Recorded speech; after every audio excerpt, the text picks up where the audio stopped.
روزہ مسائل فقہیہ کو کچھ جو ہے ضروری مسائل رہتے ہیں روزے کے مسائل، تو ان کو ہر مسلمان کو جو ہے جاننا لازم و ضروری ہے۔ اس کے تعلق سے مسائل فقہیہ کچھ ضرور جو ہے ملاحظہ فرمائیں۔ روزہ عرف شرع میں مسلمان کا بنیت عبادت صبح صادق سے غروب آفتاب تک اپنے آپ کو قصداً کھانے سے، پینے سے اور جماع سے باز رکھنا، ساتھ ہی ساتھ عورت کا حیض و نفاس سے خالی ہونا یہ بھی شرط ہے۔ یعنی الفتاوی الہندیہ کتاب الصوم الباب الاول جلد نمبر 1 صفحہ نمبر 194 کے حوالے سے حضور صدر الشریعہ بدر الطریقہ حضرت علامہ مفتی محمد امجد علی اعظمی نور اللہ مرقدہ نے بہار شریعت حصہ پنجم روزے کے بیان صفحہ نمبر 966 پر جو ہے ارشاد فرما رہے ہیں۔ اب یہاں سے ضروری مسائل جو بھی ہیں وہ سنیے۔ یہ تو روزے کی تعریف ہو گئی۔ روزے کے 3 درجے ہیں۔ ایک عام لوگوں کا روزہ، کہ یہی عام لوگوں کا روزہ کیا یہی پیٹ اور شرمگاہ کو کھانے سے اور پینے سے اور جماع سے روکنا، تو یہ عام لوگوں کا روزہ ہے۔ دوسرا خواص کا روزہ ان کے علاوہ، یعنی یہ کھانے پینے جماع سے باز رہنے کے علاوہ کان، آنکھ، زبان، ہاتھ اور پاؤں اور تمام اعضاء کو گناہوں سے باز رکھنا، یعنی کان کو، آنکھ کو، ناک کو، یہ ان ساری چیزوں کو بھی، جیسے آنکھ سے حرام کاری نہیں کرے، آنکھ سے حرام چیز نہیں دیکھے، زبان سے جو ہے گالی گلوج نہیں کرے، اور پاؤں جو ہے ظلم کی طرف نہیں بڑھائے، ہاتھ جو ہے ظلم و زیادتی کی طرف نہیں بڑھائے، تمام اعضاء کو گناہوں سے باز رکھنا، یہ خواص کا روزہ ہے۔ اور تیسرا فرماتے ہیں کہ تیسرا خاص الخاص یعنی اخص الخواص کا روزہ ہے، وہ کیا؟ جمیع ما سوى اللہ، یعنی اللہ تبارک و تعالی کے سوا کائنات کی ہر چیز، کائنات کی ہر چیز سے اپنے کو بالکل لیا جدا کر کے صرف اسی کی طرف متوجہ ہونا، یعنی اللہ تبارک و تعالی کی طرف ہی متوجہ ہونا۔ دنیا کی زیب و زیبائش، دنیا کی زینت، دنیا کے ساز و سامان سے کوئی اس کی طرف نظر نہ کرنا، اس کی طرف جو ہے بالکل دھیان نہیں دینا، صرف اللہ تبارک و تعالی کی طرف متوجہ رہنا۔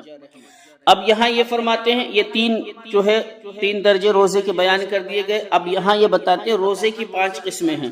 ایک ہے فرض، واجب، نفل، مکروہ تنزیہی اور مکروہ تحریمی۔ تو فرض کے بارے میں بتاتے ہیں، فرض جو ہے فرض اور واجب، تو یہ دونوں ان کی 2 قسمیں ہیں، دونوں کی 2 قسمیں۔ فرض یعنی معین اور غیر معین، فرض معین اور فرض غیر معین۔ تو فرض معین جیسے ادائے رمضان، یعنی رمضان المبارک کے مقدس مہینے کے روزے رکھنا، یہ فرض معین ہے۔ اور فرض غیر معین جیسے قضاء رمضان اور روزہ کفارہ، کہ رمضان المبارک میں ان کے مقدس مہینے میں کسی نے روزہ نہیں رکھا، یا جو عورتیں جو ہیں MC کے ایام میں، ناپاکی کے ایام میں جو روزے ان کے چھوٹ جاتے ہیں، تو یہ جو ہے رمضان المبارک کے روزے کی قضا بعد میں کریں گے۔ یہ عورتیں بھی رکھیں گے، اور مرد جن کا جو ہے چھوٹ گیا ہے یا بیماری کی وجہ سے یا کسی دن روزہ توڑ دیا وہ۔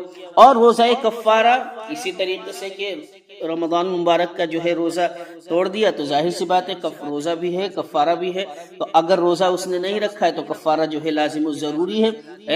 یہ تو فرض معین، فرض غیر معین کی بات ہو گئی۔ واجب معین اور واجب غیر معین کی بات یہ بتا رہے ہیں۔ واجب معین جیسے نذر معین، یعنی نذر معین کا روزہ بندہ مان لے کہ ہاں ہم نے نذر مانی کہ میرا یہ کام ہو جائے گا تو انشاءاللہ ضرور یہ روزہ رکھوں گا، یعنی فلاں دن کا روزہ رکھوں۔ واجب غیر معین یعنی غیر معین، یعنی متعین نہیں کیا اس نے، نذر مطلق نظر مانی کہ میرا فلاں کام ہو جائے گا تو فلاں یہ کام کر دوں گا، یا یہ جو ہے اس چیز کی جو ہے میں منت مانگتا ہوں، نظر مانگتا ہوں۔ اب نفل دو ہیں، نفل مسنون اور نفل مستحب، جیسے عاشورہ یعنی 10ویں محرم الحرام کا روزہ، اور اسی کے ساتھ جو ہے 9ویں محرم الحرام کا روزہ بھی ملا لینا۔ تو اور ہر مہینے میں 13ویں 14ویں 15ویں یعنی جن کو ایام بیض کہتے ہیں، تو ان تینوں دن جو ہے روزہ رکھنا، اور ساتھ ہی ساتھ عرفہ کا روزہ اور پیر اور جمعرات کا روزہ۔ تو یہ نفل دو ہیں، یعنی نفل مسنون اور نفل مستحب کو دونوں کو اسی کے اندر جو ہے بیان کر دیا گیا ہے، نفل مسنون اور نفل مستحب۔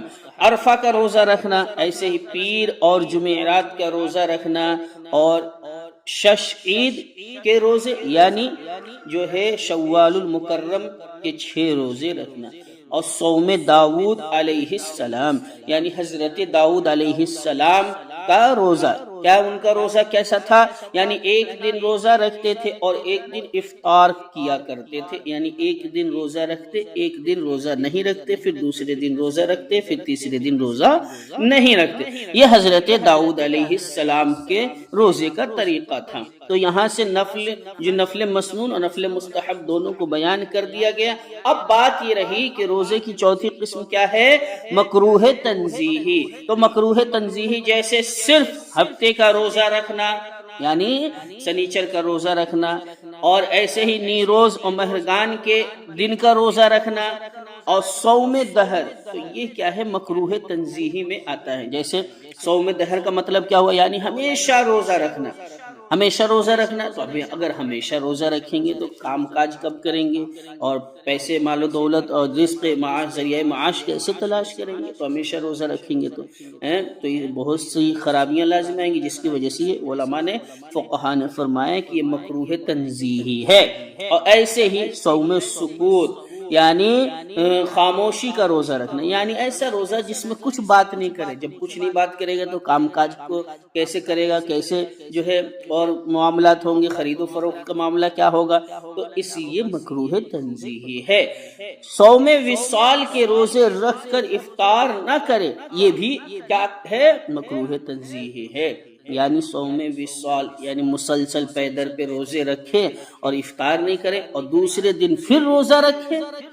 تو یہ ساری چیز، یہ سارے جو روزے بیان کیے گئے ہیں، یہ سب کے سب مکروہ تنزیہی ہیں۔ اب بات یہ رہی روزے کی 5ویں قسم ہے مکروہ تحریمی۔ تو مکروہ تحریمی جیسے عید یعنی عید الفطر اور عید الاضحیٰ۔ تو عید الفطر، عید الاضحیٰ، یہ 2 ایام ہو گئے، 2 دن، اور پھر اس کے بعد بتاتے ہیں 11 12 13 ذی الحجہ۔ تو یہ کتنے دن ہو گئے؟ 5 دن ہو گئے، یعنی عید الفطر اور عید الاضحیٰ، اور پھر ایام تشریق کے روزے یعنی 11 12 13 ذی الحجہ۔ ان 5 دنوں کے روزے یہ مکروہ تحریمی ہیں، مکروہ ہیں، یعنی ایسا مکروہ جو حرام ہے۔ تو حضرت حضور صدر الشریعہ بدر الطریقہ نور اللہ مرقدہ نے اپنی کتاب بہار شریعت میں مسائل فقہیہ روزے کے بیان میں صفحہ نمبر 966 اور 967 پر فتاوی عالمگیری الفتاوی الہندیہ کتاب الصوم الباب الاول جلد نمبر 1 صفحہ نمبر 194 اور والدر المختار ورد المحتار کتاب الصوم جلد نمبر 3 صفحہ نمبر 388 اور 392، اور اسی کے حوالے سے جو ہے حضور صدر الشریعہ نے یعنی فتاوی عالمگیری اور در مختار رد المحتار کے حوالے سے حضور صدر الشریعہ بدر الطریقہ نے جو ہے جواب ارشاد فرمایا ہے، اور یہ جو ہے روزے کی تعریف اور مسائل فقہیہ کو بیان فرمایا ہے۔ واللہ تعالی عالم ورسولہ عالم۔ جہاں تک یہ میری جو ہے ریکارڈنگ پہنچے، تمامی نوجوان سے مؤدبانہ گزارش ہے کہ اس کو بار بار سنیں، تاکہ کچھ جو ہے روزے کے فقہی مسائل جو بھی ہیں یہ ہمیں زیادہ سے زیادہ معلوم ہوں۔ اللہ تبارک و تعالی ہر ایک کے علم میں، عمل میں، فضل میں بے شمار برکتیں عطا فرمائے، اور روزوں کے رمضان کے زیادہ سے زیادہ مسائل شرعیہ ہمیں سیکھنے کی اللہ توفیق عطا فرمائے، اللہ ہمیں علم نافع عطا فرمائے، تمام پریشانیوں سے، مصیبتوں سے اللہ تبارک و تعالی ہر ایک کی حفاظت فرمائے، آمین یا رب العالمین، جزاکم اللہ فی الدارین۔